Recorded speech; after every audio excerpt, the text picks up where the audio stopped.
मैं अशोक कुमार शर्मा, सह आचार्य हिंदी, MSJ राजकीय महाविद्यालय भरतपुर से आज साहित्य विवेचन विषय पर अपना व्याख्यान दे रहा हूँ। साहित्य क्या होता है, साहित्य का अर्थ क्या होता है, साहित्य की परिभाषाएं क्या हैं, साहित्य के रूप कितने होते हैं, इन विषयों पर आज हमारा विवेचन केंद्रित रहेगा। साहित्य शब्द की व्युत्पत्ति साहित्य शब्द में यत् प्रत्यय के योग से हुई है। साहित्य शब्द का अर्थ है शब्द और अर्थ का सहभाव, अर्थात साथ साथ संगति सहभाव होता है। तो इस प्रकार सार्थक शब्द को ही हम साहित्य का नाम देते हैं। साहित्य की यह परिभाषा अत्यंत व्यापक है। इसमें मनुष्य की समस्त बोधन अर्थात ज्ञानात्मक क्रियाएं और भावन अर्थात भावात्मक क्रियाएं या चेष्टाएं समाहित हो जाती हैं। समस्त ग्रंथ समूह साहित्य के अंतर्भूत हो जाता है इस व्युत्पत्ति के आधार पर। साहित्य शब्द की साहित्यस्य भाव साहित्यम व्युत्पत्ति भी की जाती है, जिसमें सहभाव ही साहित्य माना है। सह समांतर चलने का भाव, सहयोग का भाव, यही साहित्य माना है इस व्युत्पत्ति में। और सहभाव के संबंध में कहा है कि सहभावाश्चाष्टादश प्रस्थान भिन्नानाम विद्यानाम, अर्थात प्रस्थान भिन्न विद्याओं के सहभाव को साहित्य कहते हैं। ये प्रस्थान भिन्न विद्याएं 18 मानी जाती हैं हमारे यहाँ भारतीय वाङ्मय में, जिनमें 4 वेद, 6 वेदांग, न्याय, मीमांसा, धर्मशास्त्र, पुराण, आयुर्वेद, धनुर्वेद, गांधर्व वेद और अर्थशास्त्र सम्मिलित हैं। तो साहित्य विषय में ये सभी चीज़ें आती हैं जो ज्ञानात्मक भी होती हैं और भावात्मक भी होती हैं। ललित कलाओं के संबंध में भी होती हैं और ज्ञान के संबंध में भी होती हैं। इसी क्रम में साहित्य के बारे में हमारे यहाँ आचार्य भामह ने अपना मत व्यक्त किया है, जिसमें उन्होंने कहा है शब्दार्थो सहितो काव्यम, अर्थात शब्द और अर्थ के साहित्य अर्थात सहभाव का नाम ही काव्य है। तो साहित्य जो शब्द प्रयुक्त किया है भामह ने, वह सहभाव के लिए ही प्रयुक्त किया है। और वह सहभाव किसका? इन्होंने शब्दार्थों, शब्द और अर्थ का सहभाव ही इनका अभिप्रेत रहा है। उन्होंने काव्य को ही साहित्य माना है, क्योंकि पूर्व में साहित्य अर्थ काव्य के लिए ही प्रयुक्त होता था।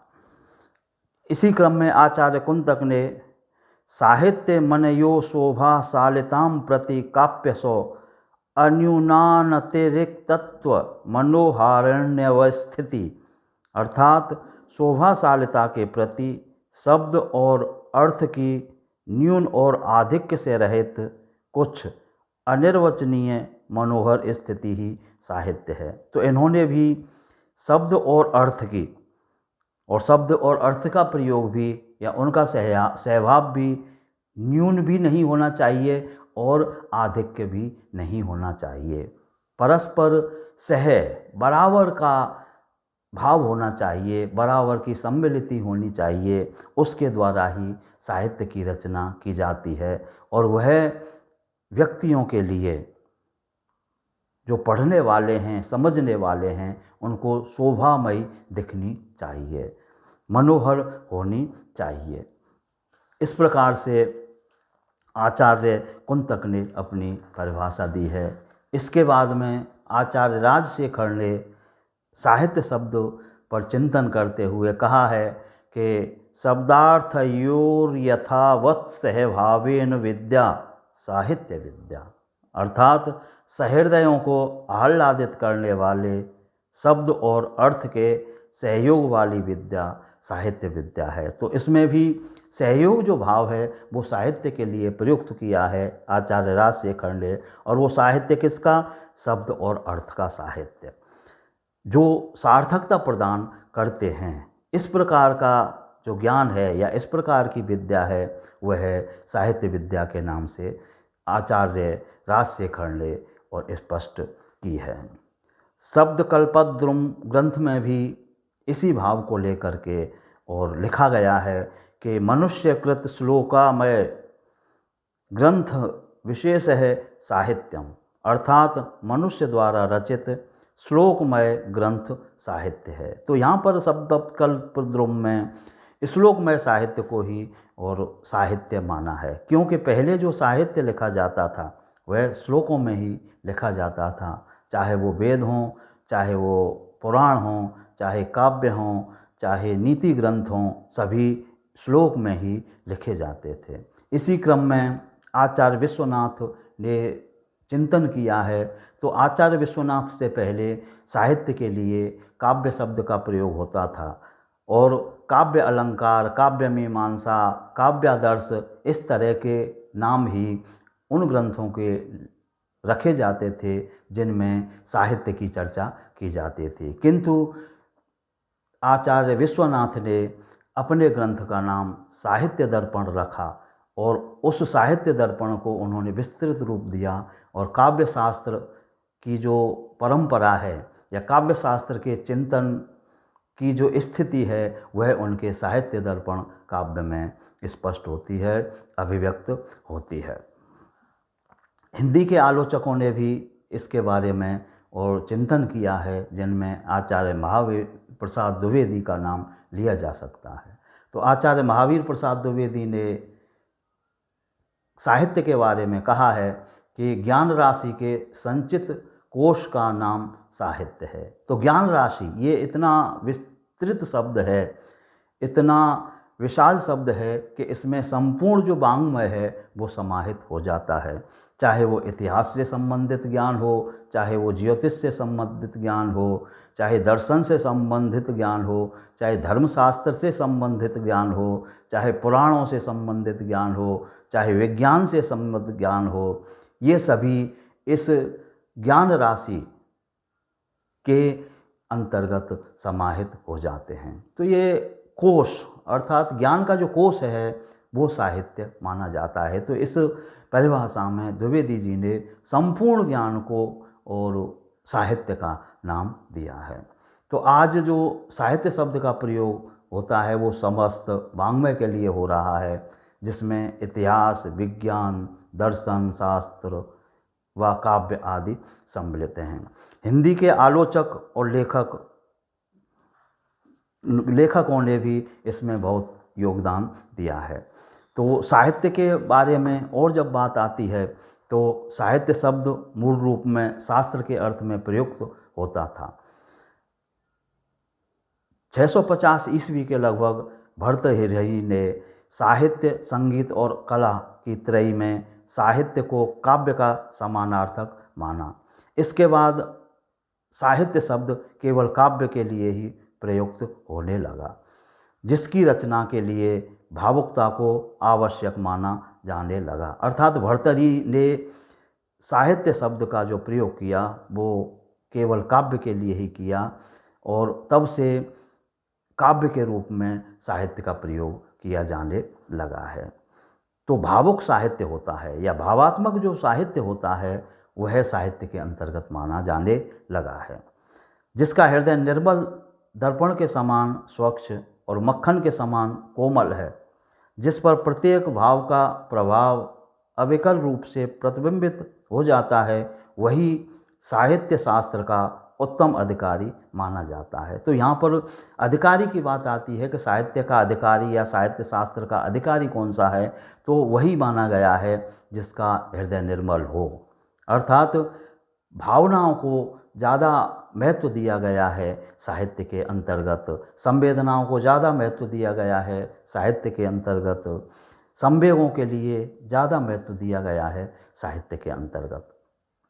साहित्य शास्त्र वह शास्त्र भी माना जाता है जिसमें भावना और भावुकता की पद पद पर आवश्यकता होती है। इस प्रकार से हम देखते हैं कि संस्कृत के आचार्यों के द्वारा और हिंदी के आचार्य महावीर प्रसाद द्विवेदी जी ने भी साहित्य के बारे में जो चिंतन दिया है उसमें ज्ञान का साहित्य और काव्य, ये सभी सम्मिलित हो जाते हैं।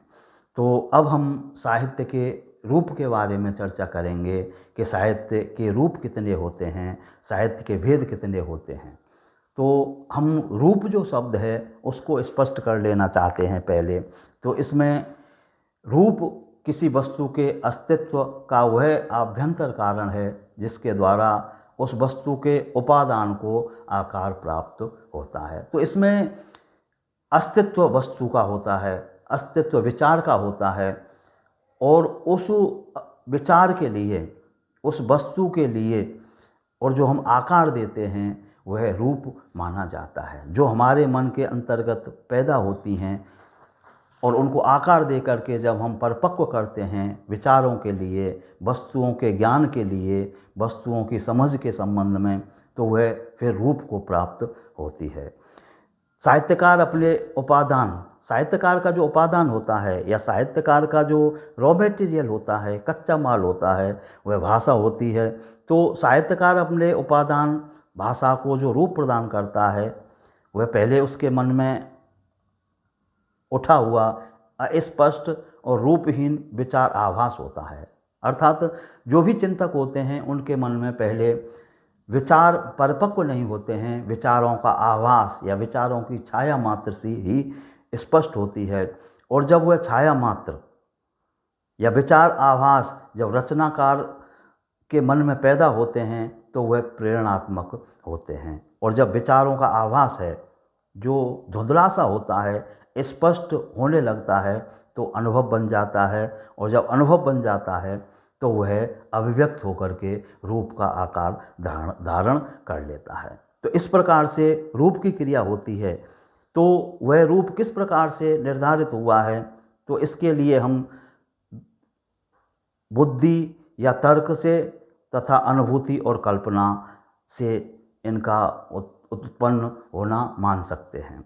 इनका जो सम्मिश्रण होता है बुद्धि का, तर्क का, अनुभूति का, कल्पना का, और वह सम्मिश्रण किस अनुपात में हो रहा है, उस आधार पर ही हम उस साहित्य का रूप निर्धारित करते हैं कि यह साहित्य विज्ञान के अंतर्गत आता है, कि यह साहित्य दर्शन के अंतर्गत आता है, या फिर यह साहित्य शास्त्र के अंतर्गत आता है, या इतिहास के अंतर्गत आता है, या फिर काव्य के अंतर्गत आता है।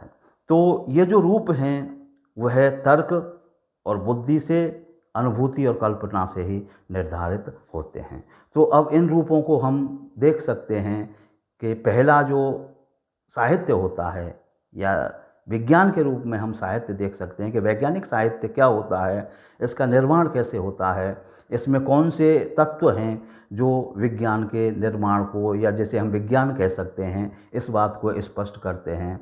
तो इसमें कहा गया है कि तर्क और प्रयोग पर आधारित सिद्धांत और नियमों को स्पष्ट करने वाला प्रत्यक्ष या इंद्रिय गोचर स्थूल एवं सूक्ष्म तत्वों का सूक्ष्म व्यवस्थित ज्ञान विज्ञान कहलाता है।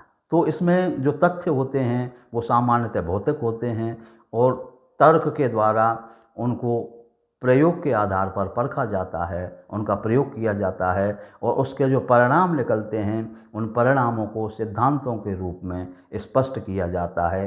तो इस प्रकार का जो ज्ञान है, इस प्रकार का जो शब्द और अर्थ का सहभाव है, वह विज्ञान साहित्य के अंतर्गत माना जाता है। दूसरा दर्शन साहित्य है।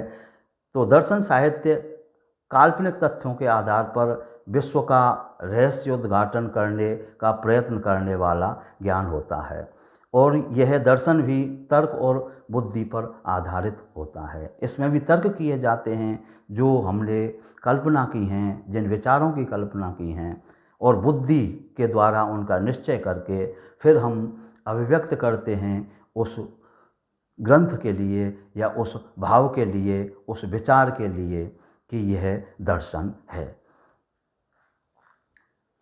अगला शास्त्र है, जो शास्त्र के नाम से जाना जाता है।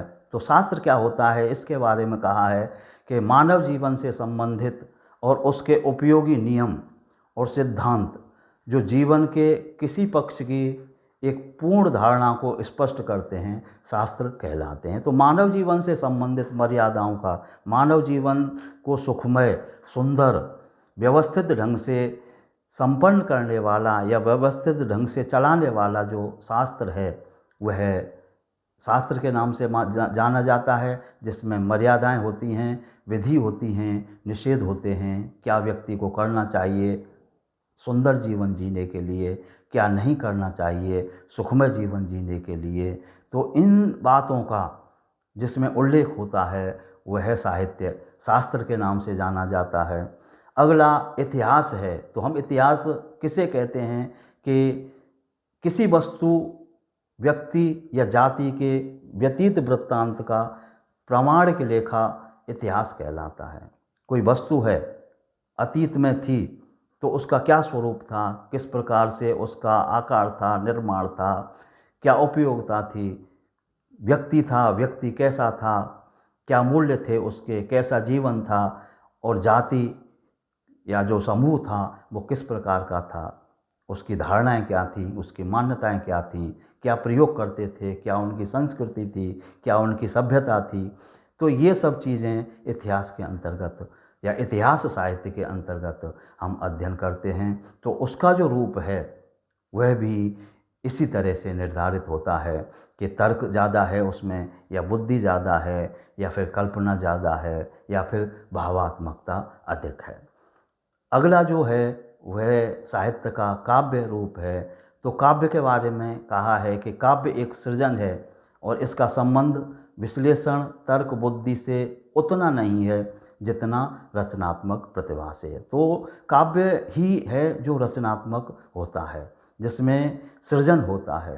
काव्य में कल्पना और अनुभूति के माध्यम से गृहीत सत्य का निरूपण किया जाता है। हम काव्य में कल्पना के द्वारा और अनुभूति के द्वारा कुछ सत्य ग्रहण करते हैं और उन सत्यों को फिर हम निरूपित करते हैं, तो वह काव्य में ही निरूपित हो पाते हैं।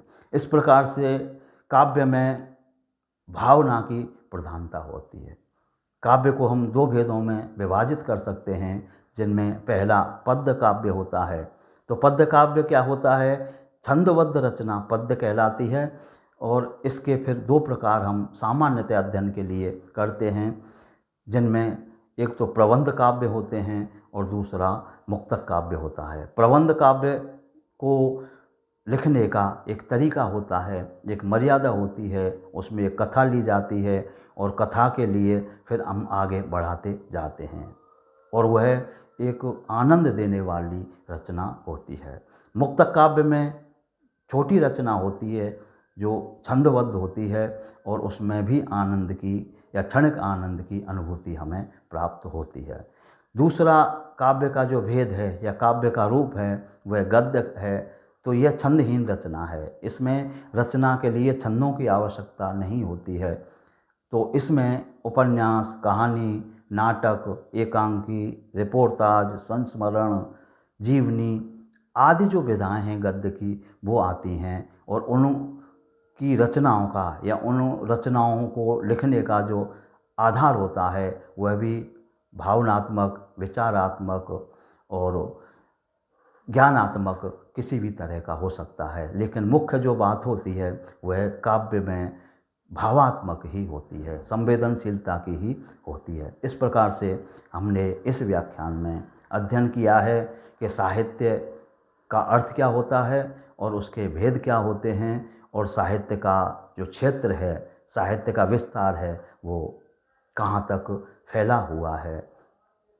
अब हमारा यह व्याख्यान यहीं संपन्न होता है। धन्यवाद।